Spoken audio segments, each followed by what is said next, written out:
claim it as their faith, but in Norway it has led to murder and prison sentences. MTV set out to investigate. Notodden is a small industrial town a couple of hours' drive from Oslo. Just over 12,000 people live in the county. There is a main street, a factory, a few churches. It is a quiet community. It is the home of Vegard Tibetan. I am Ihsahn from Emperor, and I believe in wisdom, strength and power through a satanic point of view. 18-year-old Vegard, also known as Ihsahn, is the singer and guitarist of the Norwegian black metal band Emperor, and he dares speaking the unspeakable. He describes himself as a Satanist. Satanism is nothing for a weak person, because it's all built on strength and wisdom and power. All the power to control your surroundings to your own benefit. Basically, Satanism is just a more developed philosophy about the survival of the fittest. The devil, as we know him, is very much a Christian construction, and Satanists, I mean, they'll hate the idea, but essentially they're a kind of Christian construction because it's Christianity that's made the devil, basically. It's Christianity that set up the devil. Vegard got into Satanism 5 years ago through his involvement with black metal, the music relying heavily on the occult and its dark symbolism. I'm fascinated by death. Death is something humans fear. Death is fascinating because it's so much emotions around it, so much energies around it. Christianity is all about kind of light and God bringing light and sort of, you know, kind of cleanliness and goodliness. So Satanists go and worship in the dark at night. It's a whole sort of reverse culture, really. Throughout European history in the Middle Ages and beyond, the devil was very much a kind of symbol of rebellion. I think it's almost inevitable now when people want to rebel against the kind of codes of society in whatever form, the devil becomes an attractive figure, or some of those satanic ideas become attractive ideas. In search for inspiration, Vegard often retreats to the solitude of an isolated log cabin deep in the woods, belonging to his family.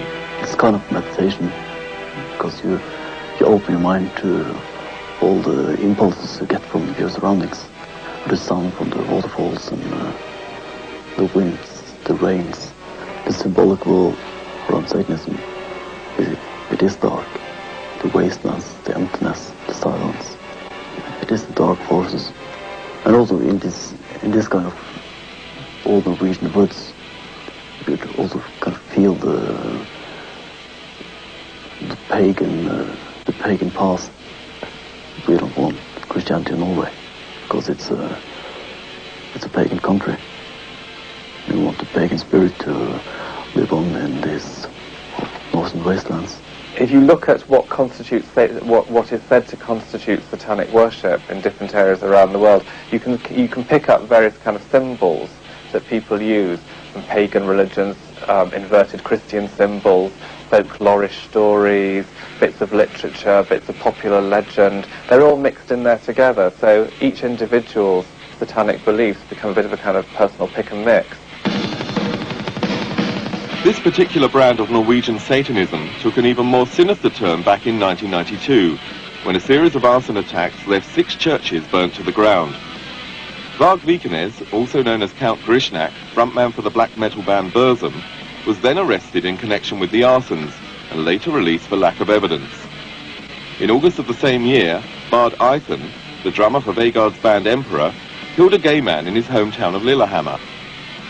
In 1993, attacks against churches carried on throughout Norway, and on the 10th of August, Count Grishnak made the national headlines again when he stabbed to death the leader of Mayhem, an opposing black metal band.